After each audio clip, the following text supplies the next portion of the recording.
Hola amigos, AC Quintero here, and I want to share a very successful activity that I've done for curriculum night. And it has, over the years, the parents, they love it, they leave invigorated. And I also believe that it shows them sort of my approach to learning, my approach to language acquisition, and it really just sets the tone for the school year. But before we get started, I do just kind of want to go through in general, like if you haven't done a curriculum night, or if you're at a school where like this is your first year doing curriculum night, and you're like, well, what do I do? I'll just show you sort of a snapshot of things that I have included, and then we'll get right to the activity. So normally, I always start with a slide about that sort of outlines my professional resume, like what I teach at the school. This is very important because if the kids have a great experience in your class, then later they're going to want to take, another level of Spanish.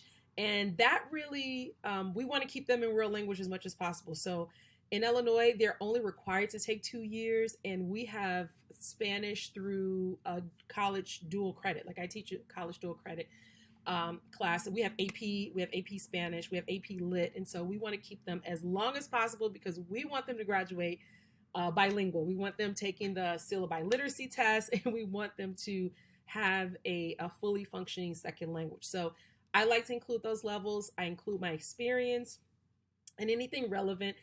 In past years, I would add a little bit of personal information, but like, oh, I have 2 cats, but I kind of leave that for the kids. The parents, they're in there for 10 or 15 minutes. They don't need to know everything about your life.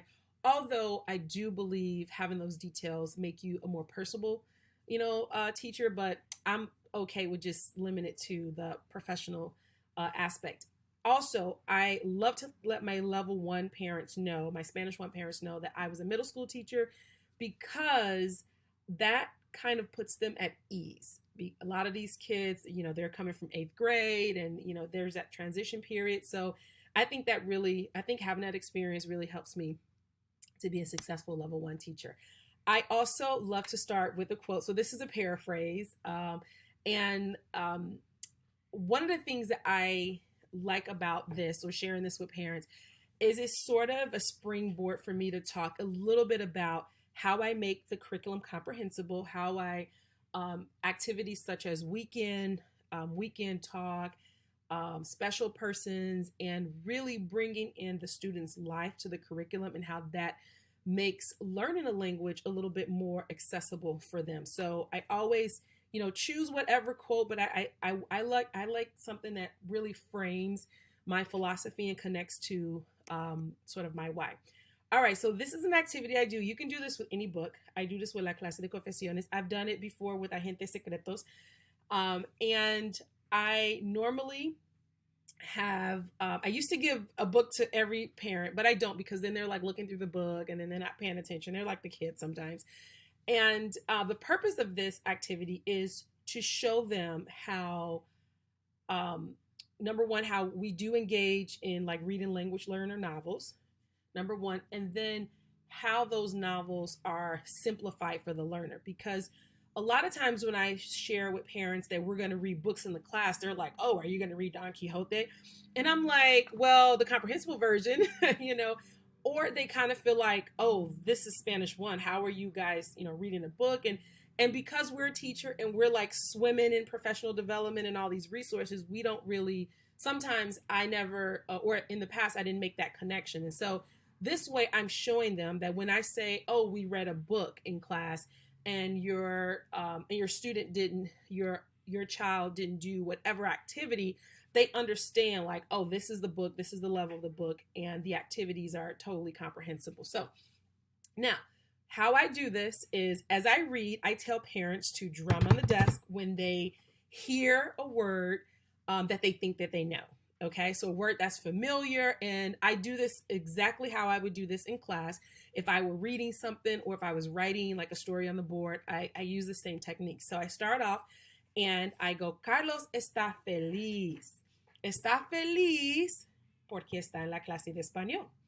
La clase de español es su clase favorita. Es su clase favorita, pero no por razones normales.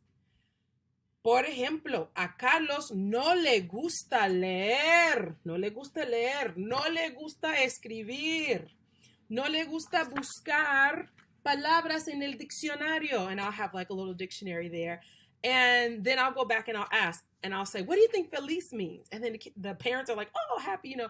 So this gives them an opportunity to see firsthand how their students are going to be learning in the classroom. Okay. I have a lot more here. I'll probably do another video to just go over some of the procedures that I'm changing up for next year. But I only want to do 5 minutes because that's my attention span. So I hope that this technique is helpful. And if you do have curriculum night, you know, my advice is to really try to get the parents to see the curriculum from the student's point of view. And there are so many other activities you can do. Like if you don't have a book, or you don't have any materials like on hand at, you know, because some teachers, they don't know what they're teaching until like, you know, the week of, you can do a simple activity such as introducing yourself, saying, me llamo Señora Quintero, me llamo, and then you write me llamo on the board, and then you can have parents introduce themselves, like something to just get them involved and get just a little bit more buy-in. So there is a lot more here. There's a part 2, so I will follow this up with a part 2, but I hope this was helpful. Adios.